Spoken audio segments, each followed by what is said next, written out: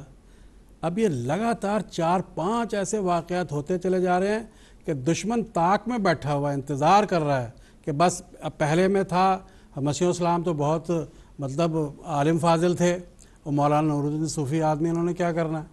کیا ہوا؟ دشمن نے کیا دیکھا کہ وہی جس کو صوفی سمجھتے تھے اور جن کو سمجھتے تھے صرف مسجد میں بیٹھ کے قرآن پڑھا سکتے ہیں، 6 سال تک اللہ تعالیٰ کے فضل و کرم سے ایسی کامیاب قیادت کی کہ حیران ہو گئے دشمن کہ کتنا انہوں نے جو ہے ترقی کے منازل طے کروا دی ہیں۔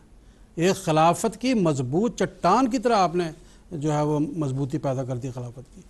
پھر حضرت خلیفۃ المسیح ثانی کا دور جب آیا، اس وقت کیسے اللہ تعالیٰ نے امن دے دیا خوف کو۔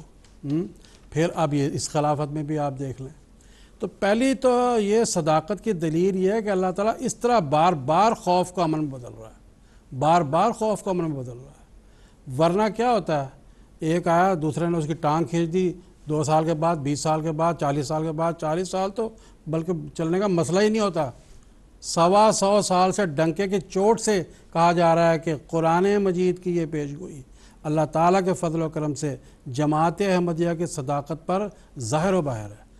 وَلَا يُبَدِّلَنَّهُم مِّن بَعْدِ خَوْفِهِمْ امنا، کہ ضرور ہم بدل دیں گے ان کو امن میں جب بھی خوف آئے گا ان پر۔ پھر اس کے علاوہ آپ دیکھ لیں جماعت کے جو مخالفین ہیں ان کی طرف سے اس عرصے کے اندر کیا کیا خوف نہیں، اور وہ خوفوں کے جو معیار ہیں ان کے بڑھتے کیسے نہیں گئے۔ پہلے عوام کرتے تھے، مولوی لوگ کرتے تھے، پھر حکومتوں نے کرنا شروع کر دی مخالفت۔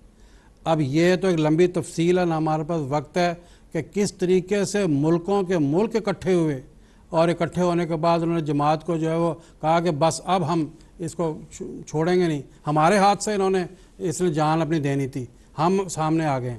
کیا ہوا؟ جو سامنے اٹھے تھے، کھڑے ہوئے تھے، آج ان کا نام و نشان بھی نظر نہیں آتا، اور اللہ تعالیٰ نے کیسے کیسے ترقیات سے نوازا۔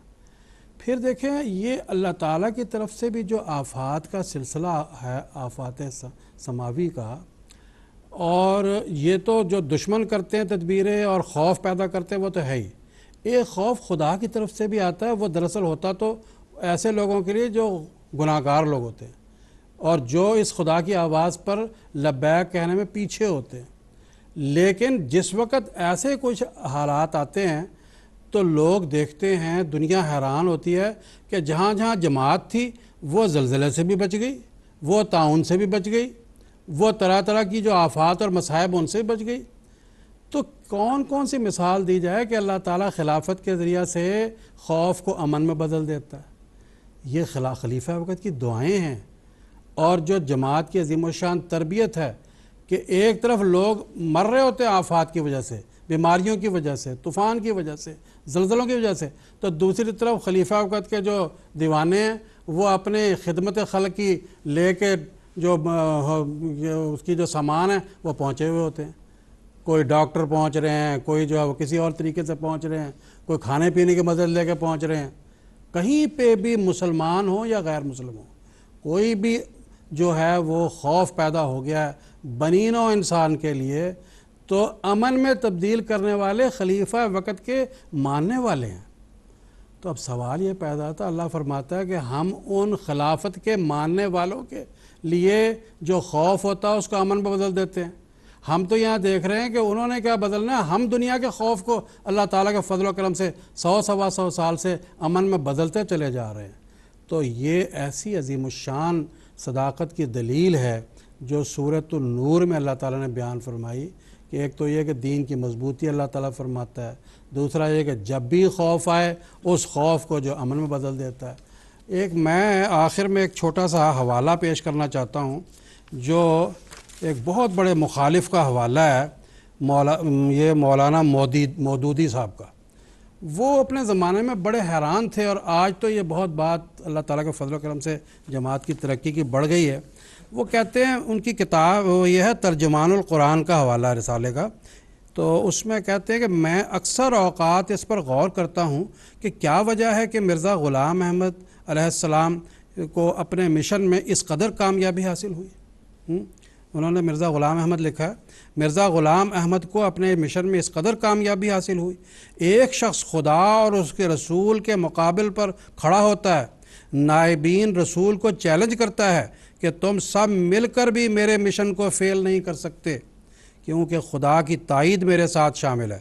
تم جب بھی میرے مقابل پر آؤ گے ہر مرتبہ ذلیل و نامراد ہوگے، اور یہی میرے نبی ہونے کی سب سے بڑی دلیل ہے۔ ہم دیکھتے ہیں کہ ایسا ہی ہوتا ہے، مرزائیوں کی حفاظت کے سامان غیب سے پیدا ہو جاتے ہیں، دوسری طرف مرزائیوں کے مخالفین کی تباہی کے سامان بھی غیب سے ظہور میں آ جاتے ہیں۔ یہ کوئی احمدی نہیں کہہ رہا، یہ مولانا مودودی جو امیر جماعت اسلامی اور جماعت اسلامی کے بانی تھے، انہوں نے ایسا لکھا۔ اور دوسری طرف مرزائیوں کے مخالفین کی تباہی کے سامان بھی غیب سے ظہور میں آ جاتے ہیں۔ ذرا سچے رسول کی ختم نبوت کی حفاظت کرنے والوں کی ناکامیاں اور تباہیاں سامنے لائیے، کس قدر زوردار تحریک اٹھی تھی اور کیسے ہمیشہ کے لیے ختم ہو گئی، دم توڑ گئی۔ یہ جو ہے دراصل اللہ تعالیٰ کی صداقت کی، نبی کریم صلی اللہ علیہ وسلم کی سچائی کی، آنے والے امام مہدی حضرت مسیح موعود علیہ الصلوۃ والسلام کی سچائی کی، اور جس خلافت کے عظیم الشان دور سے ہم گزر رہے ہیں اس کی عظیم الشان صداقت کی یہ بہت بڑی دلیل ہے۔ اللہ تعالیٰ حسن جزا۔ ایپیسوڈ کے آخر پر محترم مولانا محمد حمید کوثر صاحب سے سوال ہے کہ اللہ تعالیٰ جماعت احمدیہ کو خلافت کی بدولت اور خلافت کے فیض کے نتیجے میں غیر معمولی ترقی عطا فرما رہا ہے، تو اس ترقی کے حوالے سے میں آپ سے کچھ تفصیل جاننا چاہوں گا۔ سب سے پہلی بات یہ ہے کہ یہ ہمارا پروگرام کا یہ آخری سوال ہے۔ آج سے 129 سال پہلے بیعت کا سلسلہ شروع ہوا تھا 23 مارچ 1889 کو۔ آج جماعت احمدیہ کا ہر فرد مبارک کا مستحق ہے، اس کو ہم مبارکباد پیش کرتے ہیں، کس لیے کہ اس کے آباء و اجداد کو یا اس کو سیدنا حضرت محمد مصطفیٰ صلی اللہ علیہ وسلم کی حکم کے مطابق اذا رأیتموہ فبایعوہ ولو حوا علی الثلج فإنہ خلیفۃ اللہ المہدی، کہ جب امام مہدی کو دیکھو یا سنو، یا اگر تم کو برف کے پہاڑوں پہ سے بھی آنا پڑے جا کے اس کی بیعت کرنا، کیونکہ وہ اللہ کا خلیفہ ہے۔ ہمارے آقا محمد صلی اللہ علیہ وسلم کا حکم تھا من مات ولیس فی عنقہ بیعۃ مات میتۃ جاہلیہ، کہ جو مسلمان اس حالت میں مرا کہ وہ کسی کی بیعت اس نے نہیں کی ہوئی تھی، اس کی گردن پہ کسی کی بیعت نہیں تھی، وہ جاہلیت کی موت مرا۔ اور یہ بات صحابہ کرام جانتے تھے۔ حضور صلی اللہ علیہ وسلم کی وفات ہوئی، سب کے سب حضرت ابو بکر کے پاس گئے، حالانکہ وہ تو حضرت محمد مصطفیٰ صلی اللہ علیہ وسلم کے ہاتھ پر بیعت کر چکے ہوئے تھے، پھر کیا ضرورت تھی تجدید بیعت کی حضرت ابو بکر کی؟ وہ جانتے تھے اس حدیث کو۔ پھر حضرت عمر فوت ہوئے، حضرت عثمان فوت ہوئے، ہر خلیفہ کے بعد بیعت کرتے رہے۔ آج یہ دنیا کے مسلمان جتنے ہیں، 1 ارب سے کچھ زیادہ کم یا جو بھی ہیں، خدا کے لیے حضور کے نبی کریم صلی اللہ علیہ وسلم کی اس تنبیہ سے ڈریں، من مات ولیس فی عنقہ بیعۃ مات میتۃ جاہلیہ، جہالت کی موت نہ مرے، اور اس کا عذاب اب بھی توبہ کریں اللہ تعالیٰ سے۔ امام حضور پاک نے فرمایا انما الامام جنۃ یقاتل من ورائہ ویتقی بہ، کہ امام ایک ڈھال ہوتا ہے جس کے پیچھے رہ کے لڑا جاتا ہے، دنیا کے فتنوں کا مقابلہ کیا جاتا ہے۔ جماعت احمدیہ کی ترقی کا اصل سبب کیا ہے کہ اس کا یہ تو ڈھال کے پیچھے ہیں، واعتصموا بحبل اللہ جمیعا، انہوں نے رسی کو پکڑا ہوا ہے۔ ایک دفعہ یہاں ایک دریا میں سیلاب آ گیا، کچھ لوگ ایک ٹیلے پہ پھنس گئے، تو ملٹری والوں نے وہاں سے رسہ پھینکا ان کو کہ یہ رسہ پکڑتے ہیں، ہم آہستہ آہستہ کھینچیں گے، تم ادھر آ جاؤ۔ بہاؤ بہت تیز تھا، وہ کہنے لگے جو بھی ہو جائے رسی ہاتھ سے نہ چھوڑنا، نہیں تو بہاؤ میں بہہ جاؤ گے۔ میں کھڑا وہ دیکھتا رہا وہاں پہ، میں کہا دیکھو قرآن مجید کے الفاظ واعتصموا بحبل اللہ جمیعا، کہ خلافت کا دامن چھوڑو گے تو اس بہاؤ کی طرح دنیا کے فطروں میں بہہ جاؤ گے، اپنے آپ کو خلافت کی رسی سے مضبوطی سے پکڑو۔ اور یہی بات نبی پاک صلی اللہ علیہ وسلم نے فرمایا من مات لیس فی عنقہ بیعۃ مات میتۃ جاہلیہ۔ دوسری بات جو آپ ترقی کی آپ نے سوال کیا، بات یہ ہے کہ ترقی جو ہے وہ صرف خلیفہ کے وجود سے ہو سکتی ہے، خلافت علی منہاج النبوہ جب ہم کہتے ہیں، قرآن مجید کی جتنی بھی آیات ہیں اس میں بعض جگہ مخاطب ہمارے آقا حضرت محمد مصطفیٰ صلی اللہ علیہ وسلم. آپ تو اس دنیا میں 63 سال رہ کے اس دنیا سے چلے گئے، مگر آپ کے بعد ان آیات کے مخاطب آپ کے خلفاء اور پھر عصر حاضر کے جو خلفاء حضرت مسیح علیہ السلام جو اصل میں آپ کے ہی خلفاء ہیں، ان کے اوپر صادق آتی ہے. مثال کے طور پہ اللہ تعالیٰ رسول کریم صلی اللہ علیہ وسلم کو مخاطب کرتے ہوئے فرماتا ہے، خذ من اموالہم صدقۃ وتطہرہم وتزکیہم بہا وصلی علیہم ان صلاتک سکن لہم، کہ اے محمد صلی اللہ علیہ وسلم یا عصر حاضر میں خلیفۃ المسیح، تو ان کے مالوں میں سے صدقہ لیا کر. یہ لینا، یہ صدقہ جو اللہ کی درگاہ میں قبول ہوتا ہے، یہ نبی یا اس کا خلیفہ ہی لے سکتا ہے، دوسرے کا لیا ہوا قبول نہیں ہوتا ہے. اور پھر اللہ تعالیٰ فرماتے ہیں وصلی علیہم، ان کے لیے تو دعا کیا کر، تیری دعا ان کے لیے باعث تسکین ہوتی ہے. کون ہے ان مسلمانوں کے لیے دعا کرنے والا؟ آخر میں آپ بتا رہے ہیں وقت ختم ہو گیا، تو حضور کا حضرت خلیفۃ المسیح خامس نصر اللہ نصر عزیزہ ایک اقتباس پڑھ کے اس کو ختم کرتا ہوں. صلی علیہم ان صلاتک سکن لہم، کہ تو دعا کیا کر، تیری دعا ان مومنوں کے لیے باعث تسکین ہوتی ہے، ان کو مصیبتوں میں وہ سکون دیتی ہے تیری دعا. اور اللہ تعالیٰ نے حضور کو حکم دیا ہوا ہے کہ آپ دعا کیا کریں. حضرت خلیفۃ المسیح رابع ایک دفعہ جو خامس جماعت کو مخاطب کرتے ہوئے فرماتے ہیں، کون سا دنیاوی لیڈر ہے جو بیماروں کے لیے دعائیں بھی کرتا ہو؟ کون سا لیڈر ہے جو اپنی قوم کی بچیوں کے رشتے کے لیے بے چین اور ان کے لیے دعائیں کرتا ہو؟ کون سا لیڈر ہے جس کو بچوں کی تعلیم کی فکر ہو؟ حکومت بے شک تعلیمی ادارے بھی کھولتی ہے، تعلیم تو مہیا کرتی ہے، لیکن بچوں کی تعلیم اور اس دنیا میں پھیلے ہوئے ہیں ان کی فکر صرف خلیفہ وقت کو ہوتی ہے. جماعت احمدیہ کے افراد ہی وہ خوش قسمت ہیں جن کی فکر خلیفہ وقت کو رہتی ہے